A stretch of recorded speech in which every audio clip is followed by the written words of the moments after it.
I summoned Jason. Yes, you did. Yeah, I was letting you finish your weatherman diatribe there about rain being at 90 degrees straight up and down. That was good. That was excellent. But thank you. Uh, Jason's a better judge of this than I am because Jason's been there more times than I have. It was Twice. fine. But I like that kind of cozy outdoor venue. I kind of wish it was a little bit bigger. Uh, uh, Rapids Park, Dick's Sporting Goods Park, whatever the hell you want to call it. But I haven't seen it in what was its quote unquote good days. So I can't be a judge and tell you that it's trash compared to what it was because I don't have a reference point. It's the same as what it was. Like that's the problem is Dick's Sporting Goods Park was built in 2007. It opened in 2007. That's around the same time that Silverbacks Park opened. That's a year later than Silverbacks Park opened. And Dick's Sporting Goods Park is bigger and it has some of the things that Silverbacks Park had like talked about doing that never happened. But it's from that era. It's very bare bones. It's very basic. It's very simple. It would probably be pretty good with a big crowd, but they don't fill it, and it all goes hand in hand. And you can't break the statement into pieces and say, well, this part's right, this part's wrong. It all goes hand in hand. The ownership hasn't put enough into the club. The leadership of the club has not done a good job. The managers they've hired have not done a good job.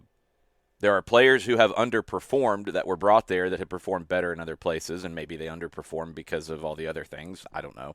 It's a combination of things. It's not as simple as just move this person or fix this and everything is magically fine for the Colorado Rapids. They have no identity, no consistency, no proper development pathway.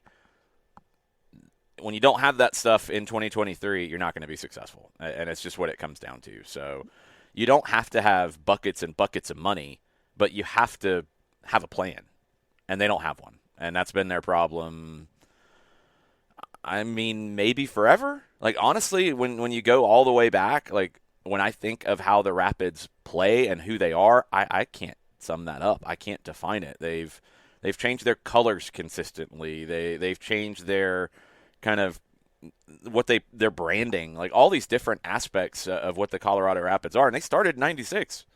This is an old club that doesn't feel like an old club because they have no consistency. And that's got to change. And so Josh Kroenke came out with a 5-paragraph essay of his own after the fact and said, we hear you and we're investing in some capital changes. Dick's Sporting Goods Park coming up in short order. So, womp, womp, womp. Basically, yes, but I don't have that drop. I mean, well, other than that, it's all great. And to your point, like the only thing I think about when I think about the Rapids, honestly, of like recent times, is just like, in fair or not, it's punishingly boring. When I think back to what was a 15 or 16? No, 16 when they won the West. And I mean, dude, they scored like 25 or 30 goals that year, but they only gave up like Tim Howard stood on his 20 head. goals. Yeah, I mean, it's when they've been quality in terms of results, it's been boring. And look, you can't develop homegrown players that way. You can't build a connection with the fan base that way. If you're boring but winning, yes, and people might buy some tickets because they expect the home team to win, and then when you don't win and you're still boring, they're not coming back. And that's what it comes down to. You have to try to entertain. You have to try to win. You have to have a plan. They don't have any of those things right now. So their next managerial hire is really important. And, I mean, you can get into, are they going to upgrade awnings and are they going to paint things and all that? And, yeah, they need to do it, of course. But first off, they have to make the actual soccer product compelling. You can do all the rest of it. You can paint whatever you want. But if the soccer part is not compelling, none of the rest of it matters. Other couple of matches before we get into Atlanta United really quickly. El Tráfico, LAFC is a -182. San Jose is a +102 hosting RSL. RSL heading to San Jose is a +249. That's your other late game on Saturday. And then on Sunday, the one game Austin at Q2. a -119 hosting Portland Timbers. Draw in Portland, basically a +288 or a +289. Jason, we got a game coming up at, actually, first off, 11 o'clock. We got brunch at Reverb, man. Yes, come hang out with us. Get downtown early because it will be a little crazy around Atlanta tomorrow. Don't forget Music Midtown is going on as well this weekend. So it's going to be packed downtown. You want to get down there early, come down to Reverb right across the street from the Benz. We're going to set everything up that you need to know about your MLS weekend, but also about the big event. And that's what's so interesting about this game tomorrow night, late afternoon, whatever we want to call it. It's a big game. It's a big game because Atlanta's trying to get into the top 4 for playoff seeding. Miami's trying to get into the playoffs, period. It's a game that has meaning in the table, but it also is a big event because you're getting one of the best players in the world of all time to come to Atlanta and play in this stadium. And no, we don't know if he's going to play or play 30 or play 60 or play 90 or somewhere in between. There's no way we know that right now because it's professional sports. This is what happens. But he trained yesterday, according to Tata Martino. He status for this weekend is undetermined. He said he didn't have a problem playing on turf. Miami obviously needs him to play. I think he's going to play. I just don't know how much. And Gonzalo Pineda said it yesterday. He's expecting that he's going to play 90. He's going to start. He's going to be the focal point for them. That's how he's preparing his team. So all of that we will get into starting at 11 tomorrow at Reverb by Hard Rock, across the street from the Benz. Hang out with us, grab some brunch, and then hit your tailgates, and then get into the stadium and make some noise. Jarrett, for Jason, what's on your mind? Well, we talk all the time about controlling the game and those moments where you don't control the game, and how do you deal with those moments where you don't control the game. So we know what Miami wants to do. We know what Tata Martino wants to do, especially with that team. Jason, we've talked about it. You have to control the game because you don't want Busquets having to chase the game. Yep. You don't want Messi having to chase the game. How does Atlanta, if you get in a situation where Miami is able to control the game, how does Atlanta do what has punished them in the past, which is to say, take advantage of those moments where Miami can't control the game? You hit on the counter, and I think this team can do that. That's not their plan, but that can be plan B. You want to control the game in this one. Both teams want to control it via possession. And it's just the age-old thing about possession and what it means and how teams are defined. Both of these teams want the ball. Both of these teams want to have the ball. Whoever doesn't is then uncomfortable. I think Atlanta's in a better position to deal with that because I think they're a team that can hit on the brake better in general. Obviously, Lionel Messi can make up for those deficiencies on the Miami side because of his individual talent.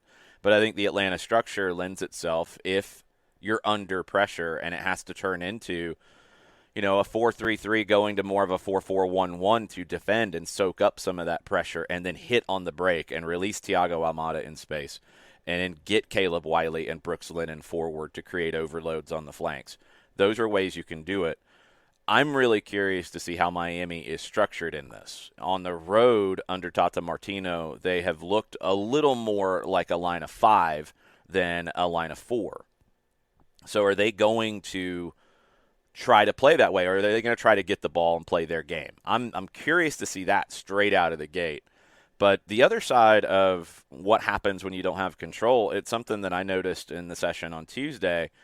Gonzalo Pineda, in one of the activities between the two actions, they usually go about 90 seconds, 2 minutes, sometimes 3 minutes, depending on the level of intensity and the level of work they're putting in.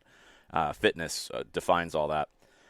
Between the activities, he was really focused on when the ball turns over, the immediate, intense counter pressure, with the understanding that that's the best time to try to win the ball back. The other team's not structured. They're not built to keep the ball right when they win it.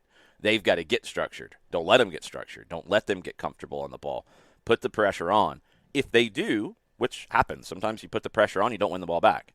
Then you can drop back and get into your shape, but you've given that go of trying to win it back. So when you talk control, you're talking possession in this game, and when you talk about not being in control, it's what can you do to disrupt the other team.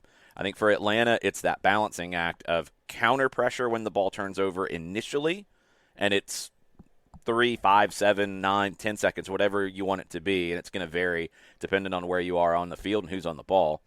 And then dropping back to get your structure. You don't want to, though, when you drop back, you don't want to just sit deep and let Miami do what they do. You drop back and then you pick your spots to close down. You've got to stay, touch tight to Messi as much as you can. You've got to try to deny Busquets as much as you can. You got to deal with Jordi Alba getting forward. That's going to be a challenge for Brooks Lennon. You've got to deal with those things, but you've got to stay structured when it's time to be structured and put Miami under pressure when it's time to put them under pressure when you don't have possession. Who else outside of the big names that you mentioned, Messi, Busquets, Jordi Alba, who else have you been locked in on for the keys to the successes of Inter Miami, who started this 12 points out of the playoffs with 12 to go, now 6 with 6 to go to get to that 9? Who else has been a key that you've been locked in on? Kamal Miller. That was a huge addition for them, getting him from Montreal. He fits the style of having to defend in a lot of space when things do break down for Miami, because they're going to get numbers forward. Jordi Alba is going to bomb forward. Kamal Miller's going to have to turn into a left back, center back, 6, everything all at once, because there's going to be a lot of space when things break down. He's got to clean that up. He's the perfect fit for this Miami team. So if anything has been the biggest surprise with Miami, it's been that they've been pretty decent defensively, even with adding all of these pieces. And it's down to Miller. It's down to Sergei Krivtsov, who's been good. Drake Callender, we knew could stand on his head. That part hasn't been a shock. Miller has been the biggest addition in that side of things for this team. Jarrett, go for it. Yeah, and see, I'm still of the opinion that Miami is riding luck, which is nothing to apologize for. I still think they're riding luck defensively. Because we ran into this in the Cincinnati game. You didn't want to get into you didn't want to get into a no. Lucho Acosta. If it starts getting stretched out like that, how close are you to falling out of the booth? Well, Miami's not really built that way either, so I don't expect it to turn into a transition game like Cincinnati did. But yeah, you've got to maintain your identity, and this is a team that the identity is to have the ball, and the identity is to, if you don't have the ball, get the ball back and keep it. I think, and I said it on 92.9 The Game in recent weeks, like, I think tempo is the biggest thing for Atlanta right now, and they have to not play at the same tempo all the time. They have to not always win the ball, keep it, knock it around, go forward at the same speed. They have to sometimes get forward quickly. Sometimes slow it down. And in those moments where the game is getting a little uncomfortable, where maybe Miami has had a counter and then you win the ball back and then you have a counter, maybe that happens a little bit in this game, like a Cincinnati game, a Philadelphia game, that's going to happen a lot. When those moments happen, you have to go back to the beginning of the Seattle game. And honestly, win the ball, keep it, slow it down. Put your foot on the ball. Stand on it. Say, hey, come on over here. Come on over here and step and press. We're going to pass around you now. Slow it down. And I know that's something that, when we talk about Atlanta United and gripes from fans start coming up, like the idea of not attacking at 1,000 miles an hour at all times is a bad thing. It is absolutely 100% not. Go watch good teams. Manchester City doesn't attack at 1,000 miles an hour all the time. They know when it's time to slow the ball down, and they know when it's time to speed it up. This team's got to learn that to a little bit better degree, because the best way this team can defend when moments are getting out of hand for them is to have the ball at their feet. To have the ball at their feet and build up. I say go watch De Zerbi, because there's a really cool video that came out the other day about how often their center backs put their foot on the ball to just kind of slow things down, reset it. It's a signal too, and that's the other thing, is when you can do that, because you can't call timeout and tell everybody to calm down. That's a signal, and whether it's Brad Gazan, whether it's Luis Abram, who I think is very good in those moments, you have the ball at your feet, you look around, put your foot on the ball. That's the signal to everybody. It's like, hey, chill out, let's slow down. It's a signal that you can give to the rest of your team. It's a very important element. Also, when we look at this matchup, Ricky in the Twitch pitch is saying that this is the biggest I want to get the phrasing right. The biggest regular season game in team history. What is Yes, it is. Because it's the combination of two things. It's a big game in terms of the table. It's a big game in terms of Miami's on a great streak right now. It's a home game for Atlanta. You're trying to get to the top four. All the things about the regular season, take the team names off of it for a minute. It's a big game. Then you add the spectacle. And that's part of it. That's part of the conversation. I mean, you can't ignore that. Atlanta has had the best player in the world play here once, 1968, when Santos and Pelé came to play the Atlanta Chiefs, and that was an exhibition, and that was obviously a spectacle, and it was a different time, but 28,000 people were there for a soccer game in Atlanta, and that record for watching an Atlanta team play a match, that stood until 2017 when Atlanta United launched. It was a big deal, but it was an exhibition. This is a big deal, and it's going to be a gigantic crowd, and it's going to be a crazy atmosphere, but the game is meaningful as well. So, yeah, it is the biggest. It's the biggest regular season game. It's not the same as an MLS Cup or an Eastern Conference Final. It's different than that because it's not a knockout game, but it is the biggest regular season game Atlanta United has ever played. I agree with that. Jarrett, go for it. We got a couple minutes left with Jason. Oh, that's fun. So we talked about like the way we talked this season a lot about how Atlanta has been, whether they're lucky or unlucky offensively, defensively. They gave up more goals than the numbers say they should have. Scored more goals than the numbers say they should have. Yep. I mean, we know goals change games, but how big is that? If you can take advantage of Miami's defense at times, get past them, and get an early lead, and then make them really kind of chase the game if you're able to keep your foot on the ball. How much is it to really get them chasing? They can't do it. So I think it's really big if you can get them chasing. You get the first goal. It's not something they're really built to do. This is a team that's built to play from the lead. That's the personnel that they have. It's the personality that they have. You get them having to open up even more, it's going to be a problem for them. So the first goal's huge in this. But it's funny, like you mentioned that, and I totally agree with you. You look at the XGs, and you take it with a grain of salt. I mean, over a full season, you can put some stock into it. When you start going chance by chance and game by game, you can drive yourself insane. But it's funny, and I have this conversation a lot with how Atlanta United gets talked about, and it drives me insane. It absolutely does. Atlanta is lucky with the goals and outperforming XG, and that's going to come back to the mean, obviously. That's not going to be sustainable. That's what people say. And then you look at the other side, the defensive side, it's quiet that they've given up more goals than the XG says. Oh, well, that's individual. That's bad play. That's bad personnel. That's whatever you want to blame it on. That's not how this stuff works, because I hear the same thing about other teams. Like, oh, they're creating all these great chances, but they're just not finishing. They're going to start finishing. It's going to come. And it's just like, folks, XG is part of it. And if anything, to me, that says this team's made too many mistakes defensively, and we've talked about that. And it says this team has been very efficient in the attacking third, and they've converted chances, some of them lower percentage, because they've done very well in the attacking third. So that's the game. I mean, this is a team that's built with good attackers, and this is a team that the defensive side has to be better. That's what it comes down to for me. And I feel like that's really where I've been with this team since about the first third of the season. They've given up too many goals that you look back at and you say, how? And the fact that they've scored more goals than the XG would say, that doesn't mean anything to me, because Thiago Almada is a player who isn't defined by an XG. He's an incredible player. Yorgos Giacomakis converts some really difficult chances. You've got a good attacking team. They should be outperforming their XG. But defensively, they should be better than they are. I think they're more talented than the amount of goals that they've given up. And that's got to change. And it's not the well-worked goals that frustrate me. It's the goal against Chicago at the end. It's the goals off of throw-ins. It's the goals off of getting caught up in those transition moments and not trying to slow the game down. Those are the moments that are frustrating. I think they're in a better place.